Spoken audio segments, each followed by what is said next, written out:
I'm Martha, 58 years old, and my daughter called me a fat pig in front of everyone. They laughed as I sat there, humiliated. I stood up without a word, and her smile was the last one I ever saw. Before I continue my story, I'd love to know where you're watching from. Drop your location in the comments, hit that like button, and subscribe if you want more stories about family betrayal and silent revenge. Trust me, what happened next will show you exactly how a quiet woman became their worst mistake. All my life, I worked cleaning houses for $10 an hour, sometimes less, scrubbing floors until my hands bled and my back locked up, and every single dollar I earned went to my daughter Claire so she could eat 3 meals, wear new clothes, and walk into school without hearing her classmates whisper that she smelled like cheap detergent and poverty. I skipped lunches so she could afford after-school tutoring. I sold my only gold necklace for $200 to buy her a prom dress.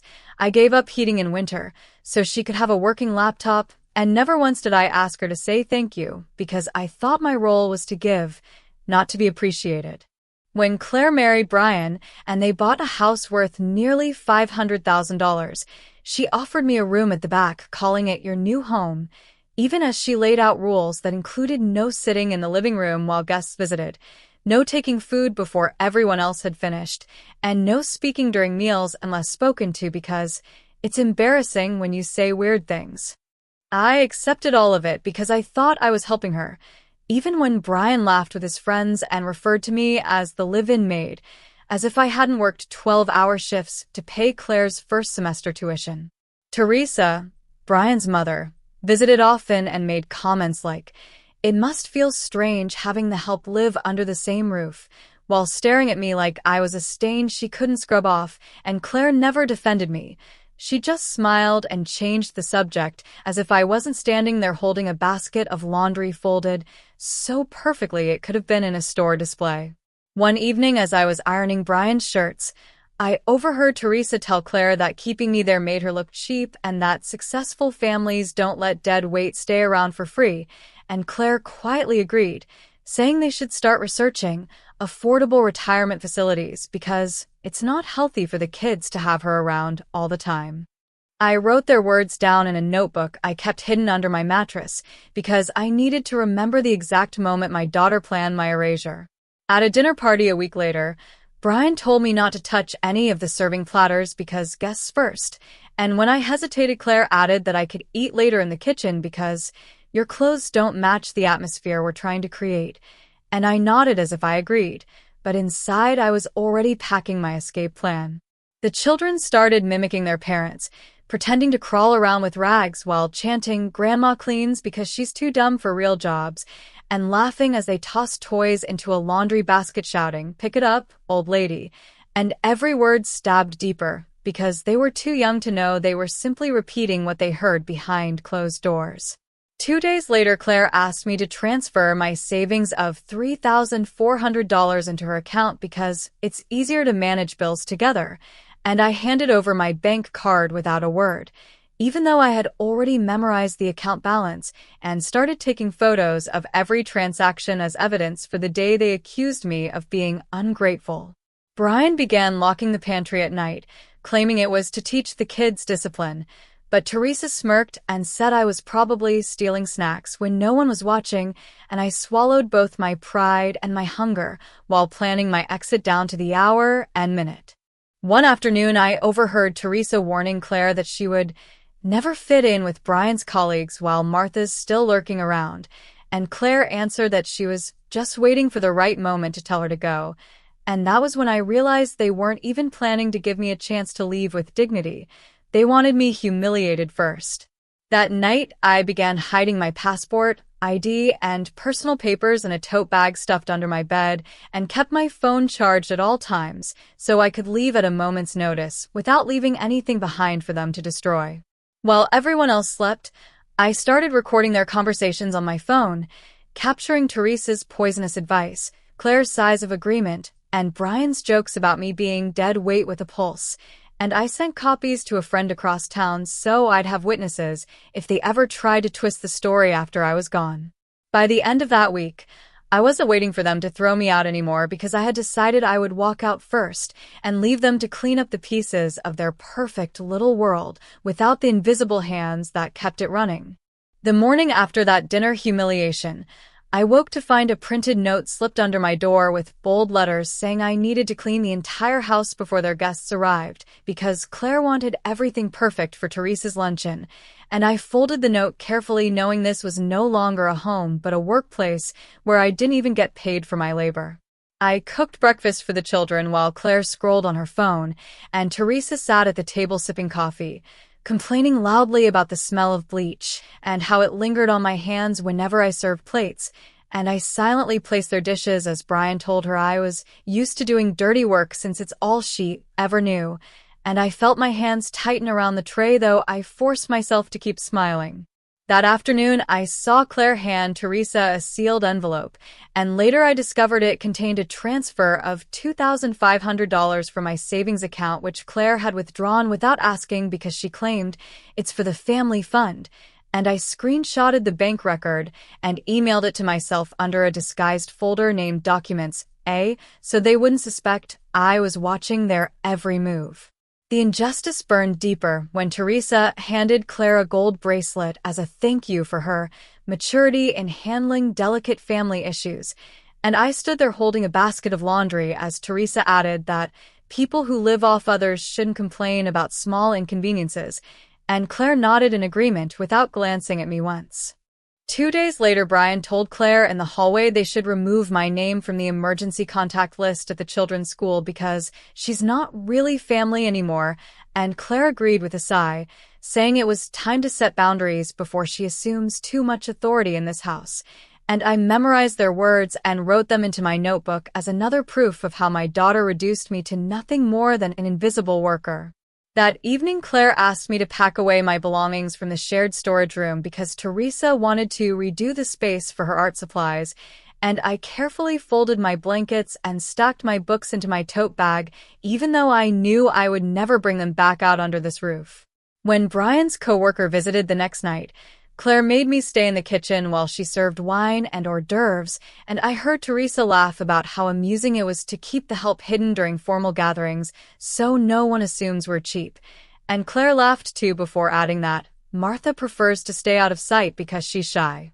And I gritted my teeth knowing I was being erased from my own family's narrative while standing less than 20 feet away. The following morning, I found the pantry lock changed to a keypad version and a note taped to the door saying, "Ask permission before taking anything. Family only." Teresa had clearly influenced this decision because she told Claire it was important to teach boundaries to house staff before they overstep, and Claire nodded, praising Teresa for her guidance in managing a multi-generational home. I realized then that my daughter no longer saw me as her mother, but as a nuisance to be controlled and eventually discarded. Later that week, I overheard a phone call between Brian and Claire discussing how they might accuse me of misplacing jewelry or small items to justify asking me to leave, and Brian suggested telling neighbors I was becoming forgetful and possibly a danger to the children, and Claire responded with hesitation but didn't outright refuse. And I started documenting every action I took each day, including timestamps, so their lives would fall apart if they dared to accuse me publicly. When Teresa brought over a family friend for lunch, she loudly told Claire's children that Grandma is lucky we let her live here because she has nowhere else to go,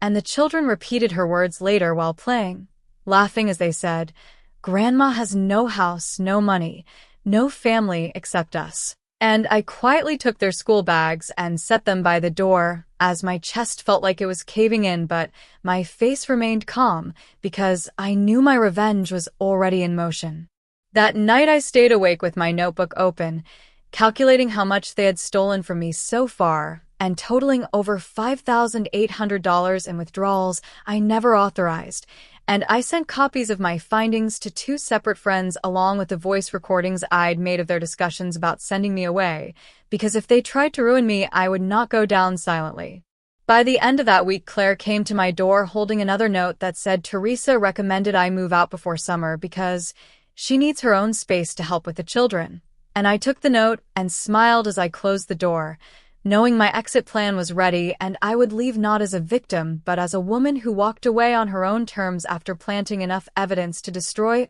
every lie they thought they could spread about me. The morning after receiving that note, I began folding every piece of my clothing into neat stacks and carefully placing my personal documents inside a canvas tote bag because I knew the day was coming when I would leave without a single word, and I refused to let them find anything of mine to ridicule or discard. And while I worked, I overheard Brian telling Claire that Teresa had already contacted a real estate agent about converting my room into a rental space because it's a waste to house someone who doesn't pay rent, and Claire laughed softly and said it would be nice to finally use every square foot of the house for people who deserve it. That afternoon, while I was sorting the children's toys, I noticed Claire's tablet left unlocked on the couch and saw a string of messages between her and Teresa discussing how much it would cost to hire a caregiver from Agency B once I was gone because Teresa thought an outsider won't have the same sense of entitlement to stay forever. And I quickly photographed every screen before placing the tablet back where I found it, knowing I was building a complete record of how they planned to erase me from their lives. Later that day, Claire asked me to prepare a list of all my monthly expenses so she could help me manage my finances better, and I smiled as I handed her a fake list that understated my actual funds because I had already transferred my remaining $1,200 into a new account under my friend's name to prevent them from draining the last of my savings. 2 days later, I walked the children to their school bus as usual and heard one of their friends ask why their grandmother looked so tired, and the younger child replied that she's old and eats too much. That's why mommy says she's like a pig. And I felt the words lodge like a knife in my chest but forced myself to wave as the bus pulled away, while silently vowing they would never get another chance to repeat such cruelty under my roof. That evening, Teresa arrived unannounced, carrying shopping bags filled with decorative items, and told Claire she should start clearing the house of the kind of furniture poor people like, so the family could finally reflect the level of success Brian has achieved. And I stood by holding the vacuum cleaner as Teresa gestured toward the cabinet I had bought years ago and remarked it looked like something Martha dragged in from the thrift store. And Claire nodded in agreement while making a mental note to discard it during their next cleaning purge. The following morning, Brian left a sticky note on the fridge instructing me not to touch his protein shakes because he claimed I wasn't contributing enough to deserve premium groceries. And later that same day, I overheard Claire laughing with Teresa about how it was ironic that Martha eats our food and still expects gratitude for cleaning the house. And I clenched my fists so hard my nails dug into my palms as I added another line to my growing file of documented insults and financial abuses. By the end of that week, I had already visited a neighbor named Ruth who offered me a room in exchange for part-time caregiving duties, and I accepted her offer while keeping the arrangement secret because I knew Claire and Brian would never allow me to leave on good terms once they realized how much they depended on my unpaid labor to keep their perfect little household from collapsing. That weekend, I noticed Claire scrolling through vacation rentals on her phone while Brian calculated expenses for a luxury trip, and when I glanced at the credit card summary left on the counter, I saw multiple charges totaling over $4,600 in the last month alone, including spa visits, designer clothing, and Teresa's birthday dinner, all charged to the same card that had been linked to my old savings account, which Claire still controlled, and I photographed every transaction as evidence before returning the statement to its exact position. The next day, Claire asked me to clean the garage so Teresa could store her seasonal decor there,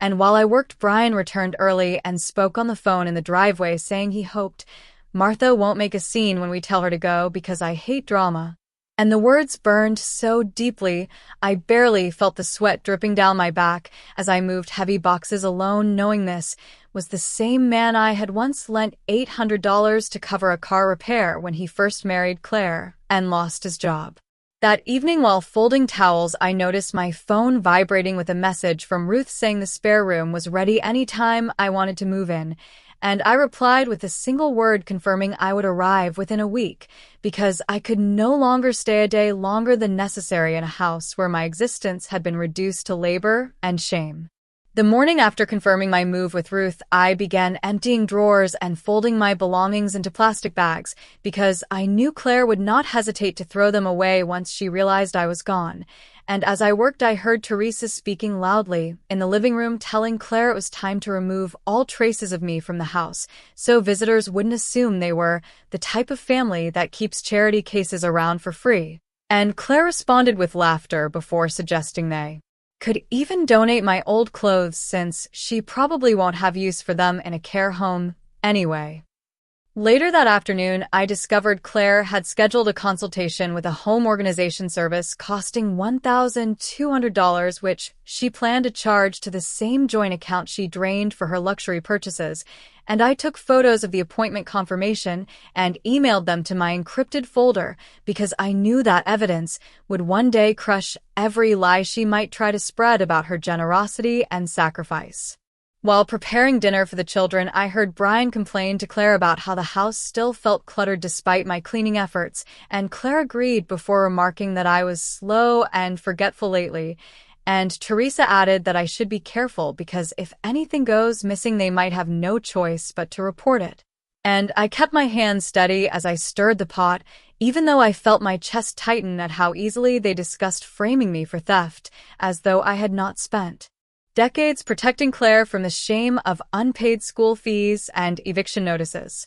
That evening after the family left for a dinner party, I sat at the kitchen table reviewing the photos and recordings I had collected, which now filled over 30 digital files documenting withdrawals from my account, verbal abuse in front of the children, and conversations about forcing me out before summer. And I sent copies to 2 additional contacts with instructions to forward them to a lawyer if anything suspicious happened to me after leaving. 2 days later, Claire asked me to clean Teresa's car because she claimed the children had dirted the seats, and while I scrubbed the interior, Brian stepped outside speaking on a call about a potential bonus he expected to receive and laughed that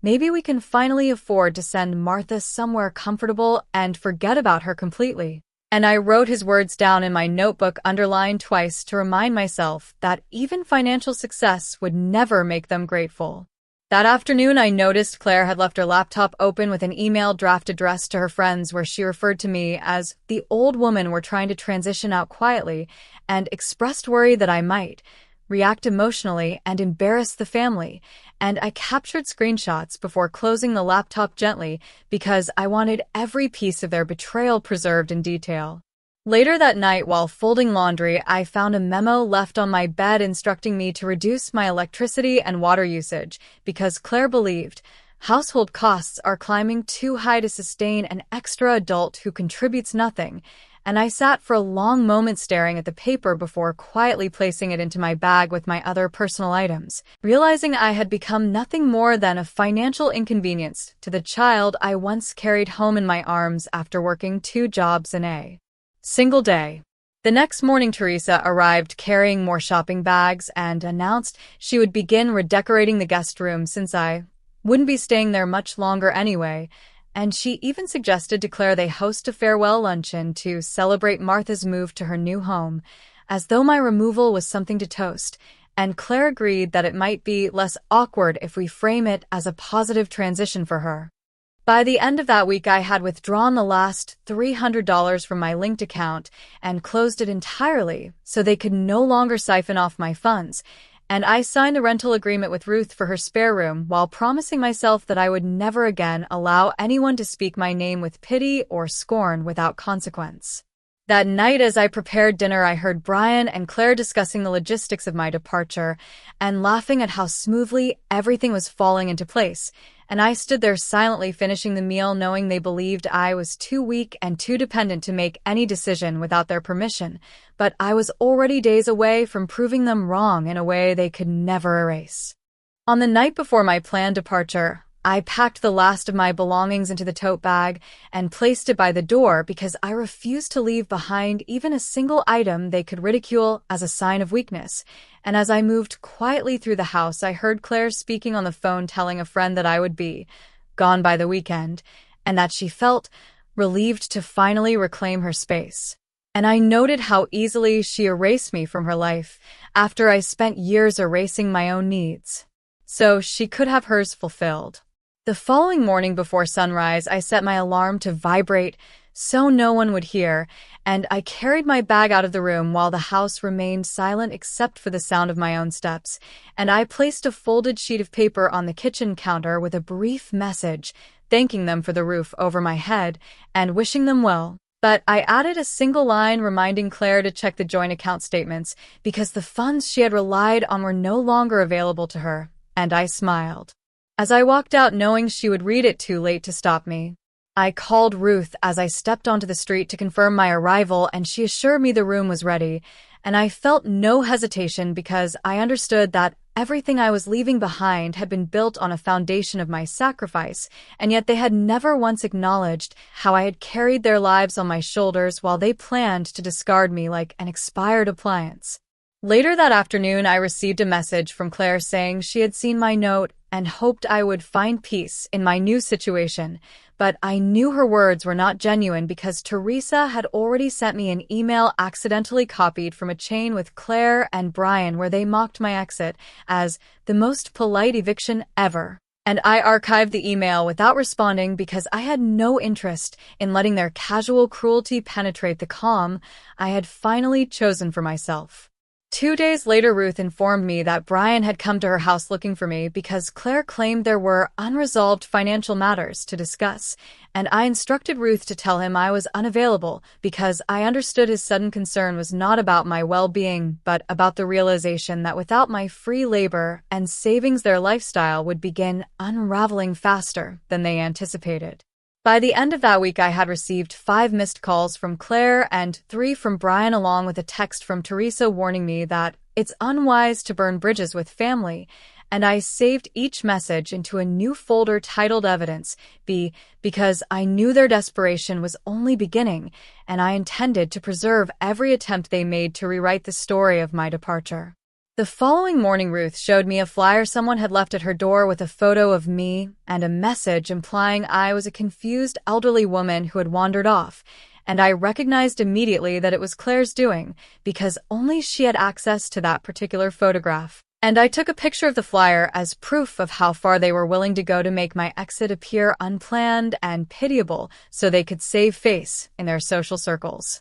That afternoon, I logged into my backup email and sent copies of every bank statement, every audio file, and every screenshot of their conversations to a lawyer I had contacted weeks earlier using the referral from Ruth's niece. And I included a letter stating clearly that any further harassment would result in legal action because I refused to allow them to paint me as unstable or ungrateful when the truth showed I had been exploited for years. By the end of that week, I was sitting in Ruth's kitchen helping her sort medication when my phone buzzed with a message from Brian saying that the children had been asking about me and that Claire was struggling to keep up with the household responsibilities, and I read it twice without replying because I knew their sudden interest in my presence was not born of love, but of panic at the void I had left behind. That evening, I received a call from an unknown number, and when I answered, I heard Teresa's voice telling me I was causing unnecessary stress for the family and that it would be wise to return before they had no choice but to take steps to protect their reputation.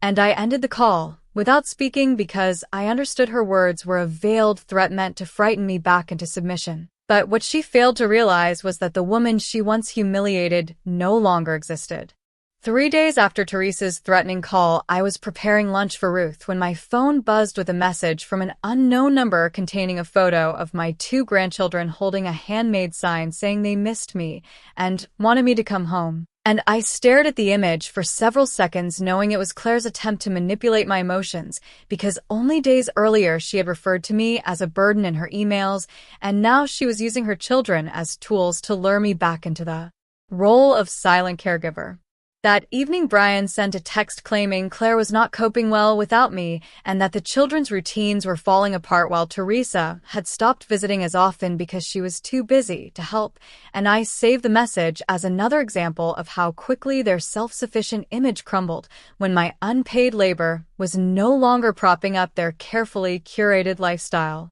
The next morning, I found a voicemail from Claire in which she said she felt hurt that I had walked out without warning and claimed she had always treated me with respect as a valued member of the household, and I listened twice to her words, noting how she twisted years of verbal abuse and financial exploitation into a false narrative of generosity and kindness. And I forwarded the voicemail to my lawyer as further proof of her attempts to rewrite history. Later that day, Ruth handed me an envelope delivered to her door by an unfamiliar courier, and inside I found a typed letter from Teresa accusing me of abandoning my grandchildren, undermining family unity, and threatening to expose me as an unfit grandmother if I continued ignoring Claire's calls. And I photographed each page and uploaded them to my encrypted storage because I knew these accusations would be the first step in a campaign to destroy my reputation. 2 days later, I received a call from Brian asking me to return just for a short time to ease the transition, because Claire was struggling to manage the housework and the children were refusing to sleep without me in the house. And I noted how his voice lacked the arrogance I remembered, and now carried a desperation born of realizing I had been the silent engine running their lives. But I still refused to respond because I had no intention of re-entering a house where I had been treated as disposable. That evening, while helping Ruth organize her medications, I received a notification from my lawyer confirming that a cease and desist letter had been sent to Claire, Brian, and Teresa, warning them to stop all contact and defamatory statements or face legal consequences. And I felt a wave of calm knowing that for the first time I had official protection against their manipulations and lies. The following morning, Ruth showed me a post she had seen online from Claire's account where she wrote about the challenges of caring for an aging parent with declining mental health,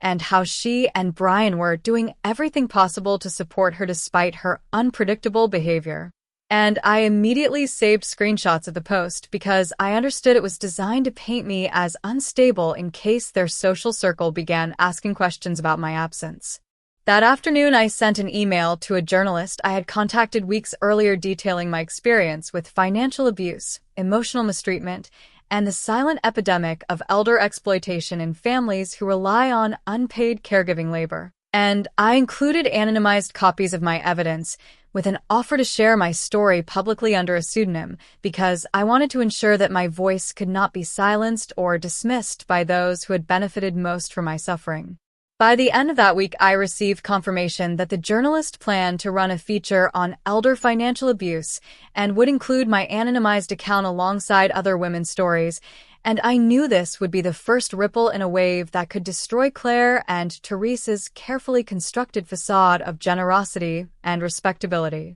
That evening, I ignored another call from Brian and deleted a message from Teresa warning that I was escalating matters unnecessarily because they had not yet realized that I had no interest in escalation or revenge, but only in reclaiming the dignity they had stripped from me piece by piece over decades of service and sacrifice. 2 days after the journalist published the feature, I began receiving messages from women across the country sharing their own stories of financial exploitation and emotional abuse by children and in-laws who treated them like servants while publicly pretending to be loving families, and I realized my decision to speak out had triggered a wave of voices that Teresa and Claire could no longer suppress with their carefully rehearsed lies. That same morning, Ruth showed me an online thread where Claire's social media post about supporting a mentally unstable parent was being dissected by strangers who pointed out inconsistencies in her story and questioned how a daughter so concerned for her mother's well-being could also allow her to perform unpaid housework for years without acknowledgement or compensation. And I saved screenshots of every comment because I understood that public scrutiny was now turning against them. By the end of the week, Brian sent another message asking me to meet privately so he could clarify misunderstandings and protect the family name because several of his colleagues had begun asking uncomfortable questions about the article and its striking resemblance to his household situation. And I ignored the message, knowing his concern was not for me, but for the cracks forming in the reputation he and Claire had spent years polishing. 2 days later, Ruth answered a knock at the door to find Teresa standing outside with a forced smile holding a gift bag and asking to see me because she believed a civil conversation could still fix everything. And I stayed seated in the kitchen while Ruth informed her I was unavailable because I knew any meeting would only serve as an opportunity for Teresa to manipulate, intimidate, or plead in order to control the narrative she could no longer contain. Later that evening, I received an email from my lawyer stating that Teresa had sent a counter letter accusing me of defamation and emotional damage to her family's standing in the community. But my lawyer reminded me that all my evidence was time-stamped and verified and advised me not to engage directly because their case would collapse under any serious legal examination. The next morning, Ruth told me a neighbor had overheard Claire arguing with Brian on their front lawn about how his boss had pulled him aside to ask if the rumors were true about him financially exploiting his mother-in-law and dismissing her after draining her savings. And I noted how quickly their confidence had turned into panic once the consequences of their actions reached beyond the walls of their home. By the end of that week, I received another letter, this time from Claire herself, apologizing in vague terms for any perceived misunderstandings and asking me to consider reuniting with the family for the sake of the children. But I placed the letter unopened into my growing archive because I knew any reunion would only serve their need for damage control and not reflect genuine remorse. Later that day, Ruth showed me a printed flyer advertising a garage sale at Claire's address with a list of furniture and household items I had once purchased during the years I worked 3 jobs to keep Claire in school, and I understood they were liquidating assets to cover expenses now that Brian's income alone could not maintain their lifestyle in the absence of my free labor and financial support. That evening, I received another email from the journalist informing me that several national networks had expressed interest in covering the elder exploitation issue with a follow-up segment and offering me the opportunity to participate under the same pseudonym, and I agreed immediately because I understood my silence had only ever served those who hurt me, and my voice was now a weapon they could no longer strip from me. As I prepared for the interview, I ignored another call from Teresa, who left a voicemail saying that if I continued dragging the family name through the mud, she would be forced to reveal things about my past that could ruin my credibility. And I sent the voicemail to my lawyer without listening a second time because I knew Teresa's threats were rooted in desperation, not power. 2 days after the national interview aired, I began receiving hundreds of messages from strangers thanking me for giving a voice to women who had endured decades of silent servitude and financial exploitation at the hands of ungrateful children and manipulative in-laws. And as I scrolled through their stories of sacrifice and humiliation, I understood that my quiet suffering had transformed into a catalyst for change that Claire and Teresa could never erase, no matter how many false apologies or public statements they attempted to release. That same morning, my lawyer forwarded me a copy of a statement Claire had posted online claiming her family was being maliciously targeted by fabricated allegations and accusing unnamed individuals of distorting private matters for personal gain. And I saved the statement as further evidence of her refusal to acknowledge the years she spent draining my savings and undermining my dignity in the name of maintaining her curated social image. By the end of that week, Ruth informed me that several local businesses had cut ties with Brian after clients raised concerns about his ethics in light of the revelations from the interview, and I felt no guilt knowing his professional downfall was the natural consequence of a man who believed his mother-in-law's unpaid labor entitled him to a lifestyle of comfort and indulgence at her expense. 2 days later, Ruth handed me a handwritten letter left at her door in which Teresa accused me of destroying a good family's reputation and warned that if I did not retract my statements, she would personally visit every person I had ever worked for to correct their impression of me. And I forwarded the letter to my lawyer without hesitation because I understood Teresa's threats were nothing more than a futile attempt to cling to control she no longer possessed. That afternoon, I received a message from a distant cousin who had seen the interview and expressed shock at how Claire and Teresa had treated me, and she told me stories of neighbors whispering about the garage sale Claire had held to pay mounting bills and how Teresa had begun avoiding her social club out of fear of public questions. And I felt no pity because I knew the weight they carried now was only a fraction of the humiliation and exhaustion I had endured for years under their roof. Later that week, my lawyer informed me that a class action lawsuit was forming around similar cases of elder financial abuse and offered me the opportunity to serve as a witness. And I agreed, because I knew the most powerful revenge was not in confronting Claire or Teresa directly, but in ensuring women like me were never again trapped in homes where their value was measured only by how much work they could perform without complaint. That evening I received another voicemail from Brian asking me to return just for a few weeks to help stabilize the household because Claire was struggling emotionally and the children were acting out. And I saved the message as another reminder of how quickly they had gone from viewing me as a burden to realizing I had been the silent force holding their lives together while they treated me as disposable. The next day, Ruth showed me a news clip covering the growing discussion around unpaid family caregiving and its devastating toll on elderly women, and I listened as experts cited my anonymized story as a case study in how unchecked entitlement can destroy both families and individuals. And I understood in that moment that my legacy was no longer defined by the years I spent cleaning their floors or cooking their meals, but by the courage it took to finally walk away. By the end of that week, I received a final letter from Teresa written in angry scrawl accusing me of teaching Claire to be ungrateful and blaming me for every fracture in their family unit. And I placed the letter into my archive of evidence because I knew that Teresa's bitterness was nothing more than the sound of a woman watching her carefully constructed hierarchy collapse around her without the silent servant she had relied on to keep it intact. That evening, as I sat with Ruth reviewing the incoming messages from women across the country, I realized that I had not only freed myself from the house where I was used and discarded,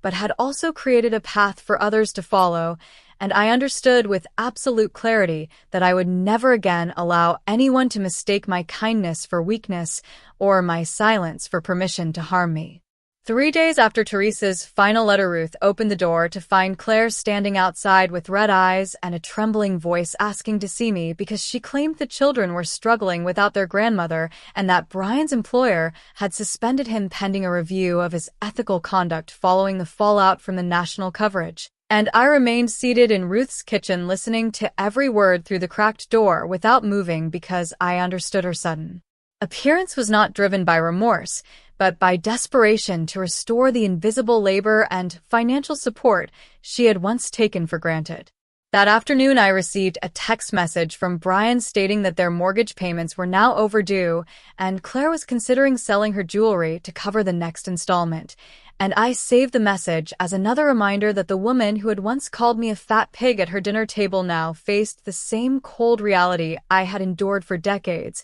when I scraped together every cent to keep a roof over her head. Later that evening, Ruth handed me a note left at her door, in which Claire wrote about how her children were asking why their grandmother did not love them anymore and how she feared they would grow up resenting her for driving me away. And I placed the note into my archive without reading further because I knew every word was carefully crafted to twist my maternal instincts into a weapon for her benefit rather than a genuine recognition of the harm she had caused. The following morning, I received another email from my lawyer stating that Claire's attempt to file a defamation claim had been dismissed by the court due to insufficient evidence and that Teresa's threats of exposing my alleged unstable behavior had been deemed irrelevant given the documented proof of their financial misconduct and verbal abuse. And I felt no triumph because my intention had never been revenge, but simply to reclaim the dignity they had stripped from me piece by piece over the years.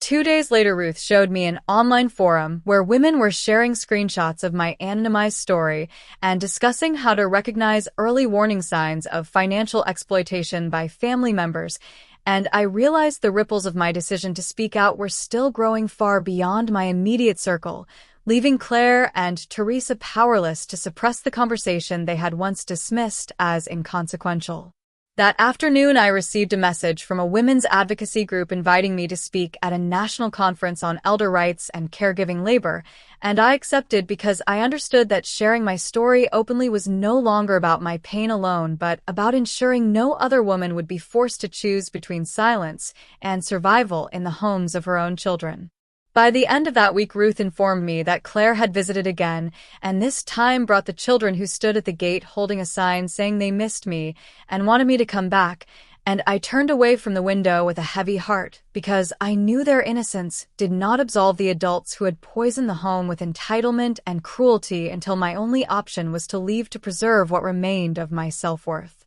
That evening I received another voicemail from Teresa accusing me of being selfish and ungrateful for not responding to Claire's efforts to reconcile, and warning me that my refusal to return was damaging not only their family's reputation but also my own standing in the community. And I saved the voicemail into a new folder labeled Final Threats because I knew it marked the last gasp of a woman watching her power slip through her fingers. The next morning, I opened an email from the journalist who had first shared my story, informing me that Claire's former friends were now contacting the publication to share their own accounts of witnessing her dismissive behavior toward me over the years and expressing regret for not intervening sooner. And I understood with absolute clarity that Claire's carefully constructed image of a devoted daughter was collapsing under the weight of her own actions without any further effort on my part. By the end of that week, I was preparing my notes for the conference as my phone vibrated with another message from Brian saying they had been forced to withdraw the children from their private school due to financial strain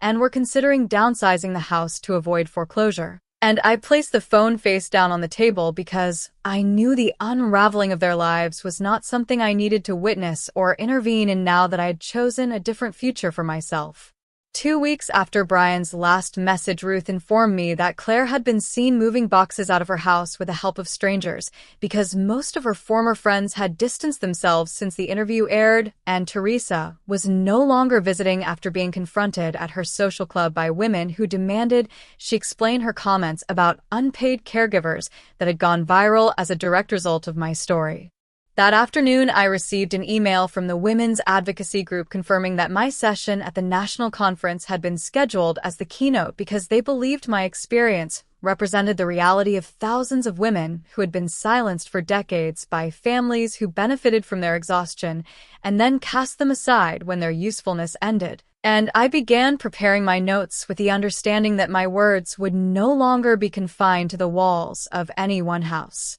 but would echo in the hearts of every woman who needed permission to walk away. 2 days later, I received a certified letter from Claire containing a typed apology admitting that her treatment of me had been insensitive and misinformed, and claiming that her behavior was influenced by Teresa's strong personality and the pressures of maintaining appearances. And I placed the letter into my archive without responding because I understood her words were motivated not by genuine remorse, but by the hope that I might intervene to stop the mounting financial and social collapse that she and Brian now faced without my invisible labor supporting their lifestyle. That evening, my lawyer forwarded me a notice that Teresa had filed for bankruptcy after liquidating several assets to cover legal costs associated with defending against defamation claims brought by other former caregivers who had seen her comments and decided they could no longer remain silent. And I felt no satisfaction because I knew the destruction of her wealth could never equal the years she spent ensuring I felt small and disposable in a home where I had once believed I was family.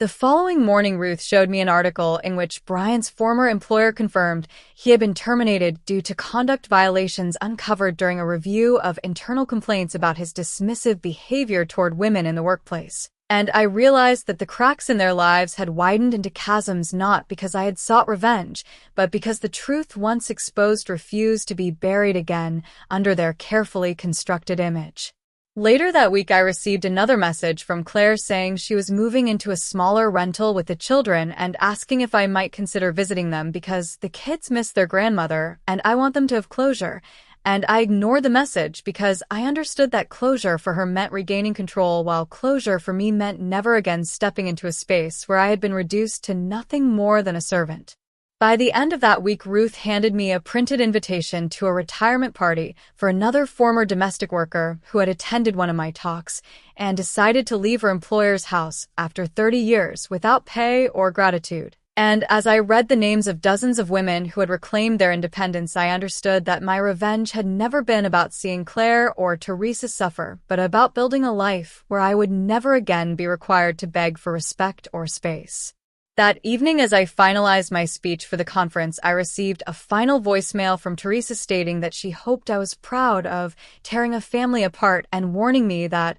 one day I would regret my choices when I needed help and found no one willing to care for me. And I saved her words as the last entry in my archive because I understood her threat was nothing more than the echo of a woman who had lost the only power she ever held over me. The next morning, I boarded a train to the city where the conference was being held, and as I watched the landscape blur past, I thought of the decades I had spent silencing my own needs so Claire and Teresa could feel comfortable and admired in a world that never saw the hands behind their polished lives. And I understood with absolute clarity that my dignity was never theirs to grant or revoke, but had always been mine to reclaim the moment I chose to walk away. By the end of that week, I stood on stage in front of hundreds of women sharing my story without fear or hesitation because I no longer needed anyone's permission to speak or exist. And as the room filled with applause, I realized that I had not just survived the betrayal of my family, but had transformed their cruelty into a force that would protect women like me for generations to come. I spent decades believing that sacrifice was the only language a mother needed to speak, because I convinced myself that working until my hands cracked and my body ached was proof of love, even when those I gave everything to treated me as invisible and spoke of me as though I were a burden they never asked for. And I see now how easily kindness can be weaponized by those who view generosity as weakness, and how entitlement grows in silence until it devours every boundary and every ounce of dignity a person holds. When I walked out of that house carrying only a tote bag and the memories of countless nights spent stitching their lives together, while mine unraveled in private, I did not yet understand that leaving was not an act of betrayal, but an act of survival. And though they accused me of tearing the family apart, I realized with every step away from their demands and insults that it was their greed and their cruelty that had already destroyed what could never be repaired.